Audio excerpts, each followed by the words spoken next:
Episode 34. Tidak seperti perpisahannya dengan Airi. Perpisahannya dengan Daryl masih bisa dicegah. Jika Aira kembali menemui Daryl maka siksaan ini akan terhenti. Tapi kenyataannya Aira tidak bisa menemui Daryl walau mereka masih berada di dunia yang sama. Memiliki kesempatan untuk bertemu, tapi tidak bisa melakukannya. Memiliki kesempatan untuk terus menjalin hubungan, namun terasa mustahil. Ya, perpisahan ini jauh lebih pedih dan menyiksa. Tak terasa, mereka sudah sampai di gedung perusahaan milik Dennis. Memikirkan Daryl memang selalu membuat Aira lupa keadaan sekitar. Bahkan dia tidak ingat kapan Dennis melepas genggaman tangannya. Mungkin jika itu Daryl, Aira langsung tahu saat pemuda itu melepas tangannya karena rasanya sangat berbeda.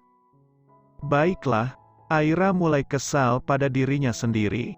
Tidak sepantasnya ia terus membanding-bandingkan Dennis dengan Daryl. Aira hendak turun dari mobil untuk mengenyahkan pikirannya yang mulai melantur. Tapi gerakannya terhenti karena Dennis mencegah. "Tunggu, biar aku yang membukakan pintu," ujar Dennis seraya hendak keluar. Kini gantian Aira yang mencegah. "Dennis, jangan. Kau bosnya di sini. Aku merasa sangat tidak pantas jika kau memperlakukanku seperti ini. Bahkan aku tidak pantas dijemput layaknya orang penting. Sepertinya mulai besok aku harus naik angkutan umum saja." Dennis menatap lembut wajah Aira. Kedua tangannya terulur lalu menggenggam jemari Aira. "Aira, kau tahu apa janjiku saat aku selalu menjemputmu dengan sepeda ke sekolah?" Kening Aira berkerut mencoba mengingat kemudian ia menggeleng. "Aku memang hanya mengucapkannya dalam hati." Mata Dennis bersinar geli. Bibir Aira mengerucut. "Kalau begitu kenapa bertanya?"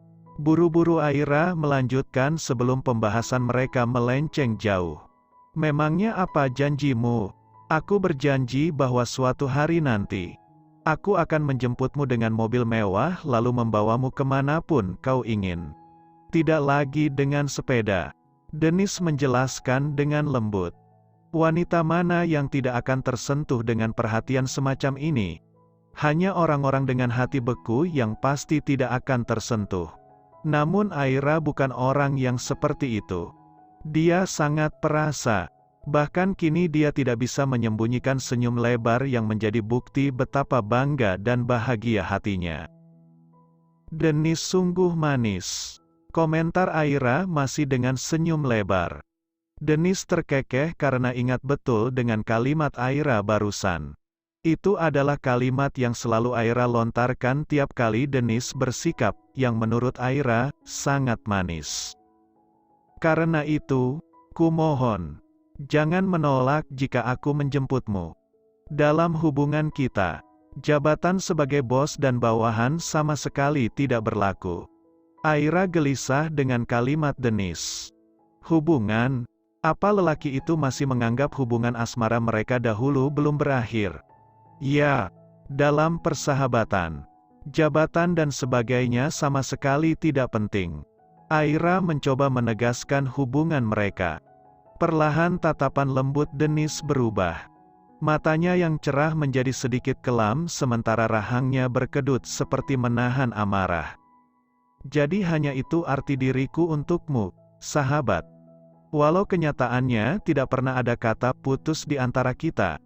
"Dennis, kenyataannya, pasti karena pemuda sialan itu. Kan? Seharusnya aku tidak langsung membawamu pergi. Seharusnya aku menemui pemuda itu dulu dan menegaskan hubungan kita yang sebenarnya." Dennis melepas genggaman tangannya dari Aira. Sambil mendesah kasar untuk meredam emosi, dia memalingkan pandangan ke area lapangan parkir di luar mobil. "Rasanya saat ini aku ingin sekali menghajar pemuda itu." Aira memang tahu betul temperamen Dennis yang tidak banyak berubah sejak mereka masih sekolah. Lelaki itu memang mudah emosi. Dia bahkan tidak segan-segan main tangan jika ada yang mengganggunya. Karena itu walau dulu Dennis memiliki tubuh besar, Tidak ada yang berani mengejek dan mencari masalah dengannya. Selain orang tuanya yang kaya. Berkelahi dengan Denise jelas akan menimbulkan luka serius. Denise. Jemari Aira terangkat. Ragu untuk menyentuh bahu lelaki itu. Tapi belum sempat menyentuh. Ucapan Denise membuat Aira buru-buru menarik kembali tangannya. Sudahlah, sepertinya aku memang harus menerima kenyataan bahwa kau bukan lagi Aira yang dulu. Tubuhmu memang bersamaku, tapi hatimu bersama pemuda itu. Setelah berkata demikian, Denise keluar lalu membanting pintu mobil hingga menutup. Tapi dia tidak langsung meninggalkan Aira. Dia masih berjalan ke pintu samping Aira, lalu membukanya. Setelah itu dia berbalik pergi tanpa menunggu Aira keluar dari mobil. Aira keluar sambil menatap punggung Denise yang menjauh dengan sedih. Belum juga mencapai pintu memasuki gedung perusahaan. Aira berpapasan dengan Sinta. "Hai," pekik Sinta girang sambil berjalan cepat menghampiri Aira. "Hai." Aira membalas dengan senyumnya. Selama 2 bulan mendatang, Aira hanya harus menjadi editor pribadi Sinta. Baru setelah itu dia bisa mulai menjadi editor penulis yang lain juga. Begitu sampai di samping Aira, Sinta langsung mengaitkan lengannya di lengan Aira masih dengan wajah cerianya. Aira bahkan sempat berpikir bahwa hidup Sinta pastilah amat sempurna dan tidak pernah dihinggapi kesedihan. Yah, bagaimana tidak? Memiliki suami yang luar biasa rupawan dan sangat baik serta balita mungil yang menggemaskan. Tentu akan membuat hidup seorang wanita menjadi sempurna dan dipenuhi kebahagiaan. Tapi kini Aira harus mengesampingkan pikirannya mengenai hidup Sinta. Karena pandangan mata wanita itu menunjukkan rasa ingin tahu yang tinggi. Tidak perlu menjadi peramal untuk menebak apa yang ingin ditanyakan Sinta. Melihat bagaimana cara wanita itu memandang bergantian antara pintu masuk perusahaan di mana Denise baru saja masuk serta melihat dirinya. Tentu Sinta akan menanyakan mengapa Denise dan dirinya tidak berjalan bersama. Sepertinya ada yang sedang bertengkar. Goda Sinta seraya mengikuti langkah Aira. Tidak. Aira masih tidak tahu bagaimana cara menjelaskan apa yang terjadi antara dirinya dan Denise. Apa Sinta akan berpikir bahwa Aira telah mengkhianati kakaknya? Jika tahu mengenai Daryl. Terutama karena Denise telah menjadi malaikat tanpa sayap bagi Aira selama bertahun-tahun. Melindungi dari jauh tapi tak kuasa mendekat. "Ayolah, aku bisa memegang rahasia," bujuk Sinta dengan wajah memelas. Aira terkekeh. Apa memang semua penulis itu selalu penasaran dengan rahasia orang lain atau hanya kau saja? Sepertinya semua. Bagaimanapun, kami butuh menyegarkan imajinasi. Aira hanya mengangguk-angguk tanpa memberi penjelasan hingga mereka sampai di ruangan yang disediakan khusus untuk Aira. Sinta sendiri tidak memiliki ruangan di perusahaan itu. Dia penulis yang tidak bisa mengeluarkan imajinasinya jika hanya mendekam di satu ruangan yang sama. Karena itu Sinta akan menulis di mana saja yang dia suka. Lalu membawa hasil tulisannya ke editor. Dan biasanya Sinta juga tidak datang ke perusahaan setiap hari. Untuk 2 bulan mendatang adalah pengecualian karena ia ingin melihat proses belajar Aira dengan editor yang lebih berpengalaman. Lagi pula dengan begini Sinta bisa menjelaskan apa saja yang ingin ia pertahankan dari tulisannya untuk menjaga keorisinilitas karyanya. Dan memberi gambaran pada Aira.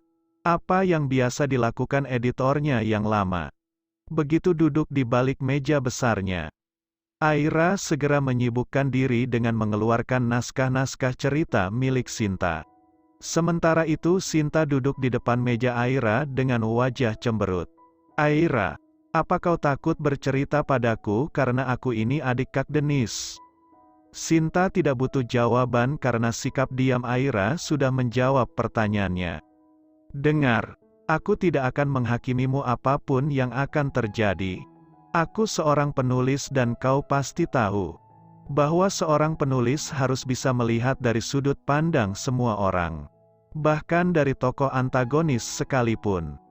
Gerakan Aira yang semula membolak-balik kertas naskah terhenti. Perlahan tatapannya beradu dengan mata Sinta. Dia berusaha menelaah apakah ucapan Sinta tadi serius atau tidak. Akhirnya Aira mendesah. Dennis marah karena aku menegaskan bahwa hubungan kami hanya sebatas sahabat. Otak drama Sinta berputar cepat. Dia langsung menebak bahwa Aira menyukai lelaki lain. Apa kau sedang menyukai lelaki lain? Ah, tidak. Bukan menyukai, tapi mencintai lelaki lain. Sinta meralat ucapannya.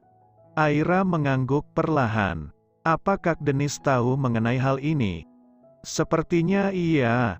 Awalnya Aira bingung. Tadi itu bukan pertama kalinya Dennis membahas tentang pemuda itu. Namun tidak pernah spesifik menyebut siapa dan apa masalahnya. Lalu Aira teringat pada Mona, putri Bu Ina yang mengantar Dennis ke rumah Daryl untuk bertemu Aira. Mungkin Mona yang sudah mengatakan pada Dennis hubungan Aira dan Daryl. Sinta berdecak. Dasar kakakku yang bodoh. Sudah kubilang dari dulu, untuk menemuimu langsung dan mengingatkan hubungan kalian. Tapi dia bersikeras menunggu hingga kau mengenali dirinya. Dan sekarang setelah kau jatuh cinta pada lelaki lain, dia malah marah seperti anak kecil. Aira menggigit bibir. Dia ingin sekali menanyakan ini tapi masih ragu. Apa menurutmu aku sudah mengkhianati Dennis? Yah, kami berpisah tanpa kata putus. Di saat Dennis masih menjaga hatinya dan melindungiku dari jauh, aku malah mencintai orang lain. Tentu saja tidak, sahut Sinta tegas. Hubungan kalian menggantung tidak jelas. Jadi wajar jika kau mencintai lelaki lain. Sinta sungguh merasa gemas akan sikap kakaknya yang masih seperti bocah. Padahal mungkin jika kakaknya menemui Aira lebih cepat, hati Aira masih bisa ia raih. Tapi itu membuat Daryl marah. Ujar Aira sedih. Sinta tampak berpikir, besok akhir pekan, aku berencana mengajak Xavier dan Alvin ke taman hiburan. Bagaimana kalau kau dan Kak Dennis juga ikut? Aira menatap Sinta ngeri. Belum tentu besok Dennis sudah tidak marah padaku lagi. Karena itu kita pergi bersama. Jika ada Alvin dan Xavier, Kak Dennis tidak akan menunjukkan kemarahannya terang-terangan. Dan biasanya taman hiburan selalu ampuh merubah suasana hati yang buruk menjadi baik. Aira terdiam. Baiklah, besok jam 7 pagi aku, suami serta putraku akan menjemputmu. Sinta memutuskan seraya berdiri. Sebenarnya aku ada urusan dengan Kak Dennis. Jangan khawatir karena aku tidak akan membahas pembicaraan kita tadi. Nanti aku kembali. Setelahnya Sinta melenggang keluar ruangan Aira.